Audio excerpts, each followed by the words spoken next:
বাবা মানিক, এই কয়দিন তোর মুখটা এরকম শুকায় গেছে কেন? বিদেশ থেকে অনেক টাকা পয়সা খরচ করে আইসা আমি কোন রঙ্গরসের কথা শুনতে আসি নাই মা। তোমরা আমার বউ লগে যা করছো এই জন্য পাগলের মতো আমার চুইটা লাগছে। বুঝছি ভাইজান, ভাবি তোমারে খবর দিয়ে আনাইছে, আমাকে লিগে তোমার খুব তাড়াতাড়ি চলে আউন লাগলো, তাই না? ভাইজান তুমি অনেক দূর থেকে আইছো, তোমার আমার মাথা গরম, তুমি বসো, আমি ডাব কেটে দিই, মাথা ঠান্ডা করো, তারপর সবকিছু শুনে তুমি একটা সিদ্ধান্ত দিও। ভাইজান তুমি মাথা গরম করো না। এইখানে শোনাশুনি কিছু নাই। আজকে রাত্রে এই বাড়িতে সালিশ হবো, সালিশ। আমি সালিশ ডাকো আর সমস্ত সম্পত্তি ভাগ করে দেবো।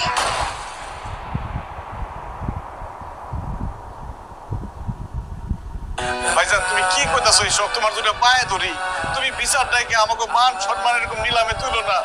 আমাকে যা আছে সব তো তোমারই ভাইজান। আমরা নিজেরা বৈশা কথা কইয়া সব কিছু ঠিকঠাক করে ভালো সমাধান করে ভালো, তুমি কাউরে ডাইকো না ভাইজান।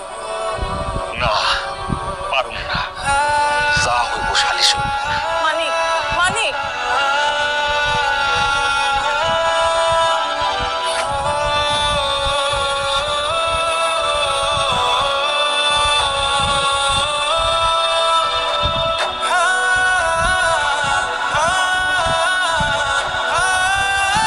সবার ভরসা মা, আর মায়ের ভরসা এসিআই এরোসল। 50 বছরেরও বেশি সময় ধরে পরিবারের সুরক্ষায়। ACI Aerosol। বাবা আলমগীর, তোমার ভাইয়ের সব কথাই তো শুনলাম। সে যদি তার বাবার সম্পত্তি ভাগ করে নিয়ে আলাদা সংসার করতে চায়, করুক। তোমার যদি কিছু বলার থাকে তুমি বলো। সে যদি তার বাপের সম্পত্তি ভাগ করে নিতে চায়, আমার আবার কি বলার আছে? আপনারা তো সবাই জানেন আমার বাপ এই ভিটা বাড়ি ছাড়া আর কিছু রেখে যেতে পারে নাই। দেন এই ভিটা বাড়ি দুই ভাইয়ের মধ্যে ভাগ করে দেন। এই শফিক, তুই কি ধরনের কথা কস? তুই ফাইজলামি করস কার লগে? তুই তোর যে মাসে মাসে চান্দে চান্দে টাকা পাঠাইছি, যেই টাকাতে তুই একটা জমি কিনছত, ওই জমি কি করছত? তুমি যে টাকা পাঠাইছো সেটা মায়ের ওষুধের খরচ আর সংসার চালাইতে শেষ হয়ে গেছে। তাইলে তুই যে জমি কিনছস এই টাকা কই পাইছস? তোমার বউ তো কইছে আমি বলে কামলা গুলোকে চলি, কামলাগিরি করি, ওই মানুষের জমিতে কামলা দিয়ে টাকা জমাইয়া জমি কিনছি। যাও। দেখছো দেখছো কি করে গেল? স্যার সাহেব, আপনি দেখেন আমি এখন কই যাবো, কোন আমি কোন জায়গায় যাবো? আমি কাগজ লগে এত কিছু করছি, দেখেন কত বড় বেইমানি কথাবার্তা কইতেছে আমার লগে। তুমি কার লগে কি কথা কইতেছো? হ্যাঁ, তোমার ভাই নিজের মুখে কইয়া গেছে সে তোমার টাকা দিয়া জমি কিনছে, সব জমি তার নিজের নামে কিনছে। এখনো বাইরে বিশ্বাস করতেছো? এখনো বুঝতে পারতেছো না সে যে তোমার ঠকাইছে?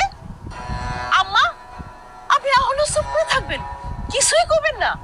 আপনার ছোট পোলা আপনার বড় পোলারে ঠকাইছে, সে যে এত কষ্ট করে রক্ত পানি কইরা সম্পত্তি করছে, সব সম্পত্তি সে নিজের নামে নিছে, আর আপনি কিছুই করবেন না? এতক্ষণে তোমাকে মনে পড়লো যে আমারও তোমাদের দরকার। আমি কোনো পোলারই কিছু বলবো না, আমার দুই পোলাই আমার কাছে সমান। আমার বড় পোলা মানি বিদেশ কইরা রক্ত পানি কইরা টাকা পাঠাইয়া এই সংসারটারে যেমন আগলায় রাখছে, আমার ছোট বোতে আলমগীর সেও শ্রম দিয়া কঠিন পরিশ্রম করে এই সংসার আগলায় রাখছে। মানি, তুই কি বুঝলা গেছস? আলমগীরের এসএসসি পরীক্ষার সময় আমার বিরাট বড় একটা অসুখ হইল, তুই টাকা পাঠাইলি, কিন্তু ও তো এসএসসি পরীক্ষা দিতে পারে নাই। আমার সেবা যত্ন কইরা ঢাকায় অপারেশন কইরা বাড়িতে নিয়ে আসছে। ওর পড়াশোনাটা আর হইল না, খেতে খাবারে কাজ কইরা তোর পাঠানোর টাকা যক্ষের ধনের মতো আগলায় রাখছে। আমার আলমগীর পরিশ্রম করে এই সংসারটা টিকায় রাখছে। আমি আমার পুত্রের মধ্যে ভাগাভাগি চাই না। এই নাও, সব সম্পত্তির দলিল এখানে আছে। আর আমি মিথ্যা কথা কইছি? আমার নামে আমি কোনো সম্পত্তি কিনে নাই, যা কিনছি সব তোমার নামে কিনছি। আর তুমি যে টাকা পাঠাইছো সব হিসাব এখানে দেয়া আছে। চেয়ারম্যান সাহেব দেখেন।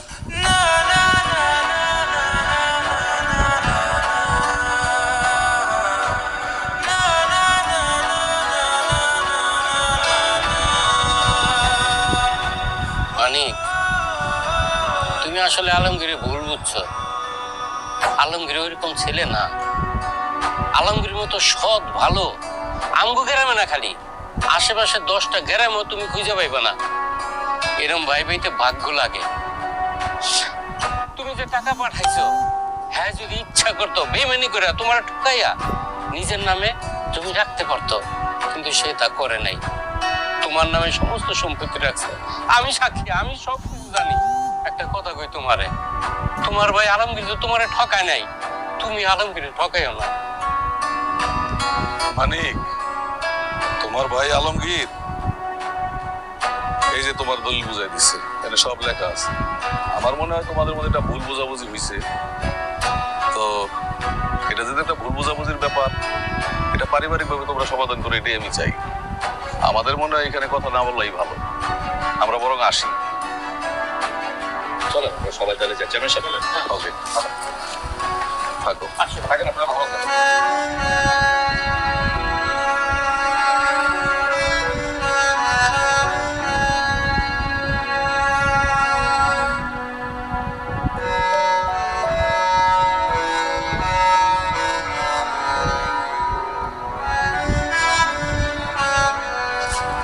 মা, চলো, যেই বাড়িতে দুই ভাই একসাথে থাকতে পারুন না, সেই বাড়িতে আমরা থাকুন না। আমার মা হইলে আর কিছু লাগবে না। চলো। কই যাস তোরা? ভাইজান, তুমি আমার টাকা লয়ে সন্দেহ করছো, অবিশ্বাস করছো। আমি খুব কষ্ট পাইছি ভাইজান। তুমি আমার যত টাকা পাঠাইছো সব টাকার আমি হিসাব রাখছি। তোমার এক একটা টাকা আমার কাছে আমানত হিসাবে ছিল। আমি কোনো হিসাব হেরফের করি নাই ভাইজান। আমার সম্পত্তির কোনো লোভ নাই ভাইজান। আমি জীবনে কোনোদিন আমার বাপের ভিটার ভাগ নিতে আসব না, কিন্তু তুমি যে আমার অবিশ্বাস করছো, আমি খুব কষ্ট হয়েছে। আমি তো এটা চাইনি রে ভাই, তুই আমার নামে খালি জমি রাখছো কি লিগা?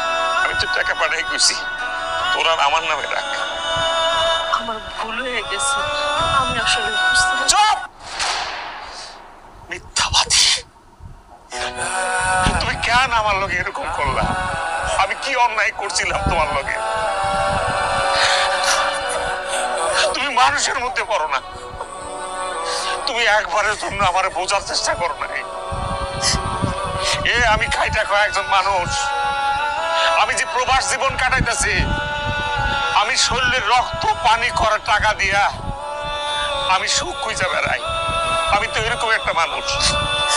তুমি আমার মাথা পাগল বানায় যে এইভাবে বাড়িতে আনাইলা। এই যে টিকিটটা আমি কাটছি, তুমি কি জানো এই এত টাকার টিকিট, এই টাকাটা ইনকাম করতে আমার রক্ত কি পরিমাণ পানি বানার লাগছে? এই অমানুষের মতো কেন এই কাজটা তুমি করলা? ঘন্টার পর ঘন্টা তুমি আমার ফোন দিয়ে কইছো আমার মা এটা, আমার ভাই এটা কইতেছে। একটা ঘন্টার জন্য আমি ঘুমাইতে পারিনি। 12 ঘন্টা পরিশ্রম করি, 6 ঘন্টা আমি ঘুমাই। সেই ঘুমটা তুমি আরাম করে দিছো।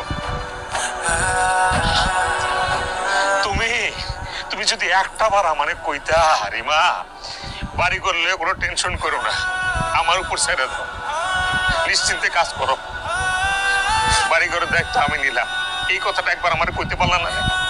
প্রবাস জীবনের মানুষ আমরা কেমনে সময় কাটাই, কিভাবে কাটাই তুমি জানো না। কত পরিশ্রম করি জানো না? কার জন্য পরিশ্রম করি? তোমার জন্য পরিশ্রম করি, পরিবারের জন্য পরিশ্রম করি, আমার মা আমার ভাই এদের জন্য তো পরিশ্রম করি। এইটুকু বোঝার ক্ষমতা তোমার হয়েছে? আমি আমি তোমার বুঝাতে পারবো না তুমি আমার কত বড় ক্ষতি করলা। আমি কি অন্যায় করছিলাম বলো? তুমি আমার সোজা সাপটা কইতা, আমি সব তোমার দিয়ে দিতাম। এই সম্পত্তি সম্পত্তির কথা বলতেছো, এই সম্পত্তি দিয়ে দিলাম তোমার। আমি লয়ে দাও সম্পত্তি। কোথায় কি লেখা দিতে হবে বইলো আমার, আমি লেখা দিয়ে দেবো। আমি থাকুন না তোমার লোকে, আমারে লয়ে যা, আমি তোকে লেগে যাবো। ও মা, মা আমারে পালাই তুই যাও না। আমার ভুল হয়েছে, বিশ্বাস করে এটা আমার ভুল হয়েছে, আমার মাফ করে দাও মা। আমার ভুল হয়ে গেছে মা, আমার মাফ করে দাও মা। বিশ্বাস করো আমি বুঝতে পারিনি মা। আমি নিজের একটা সংসারের জন্য এটা করছি মা। আপনি মাফ করে দেন।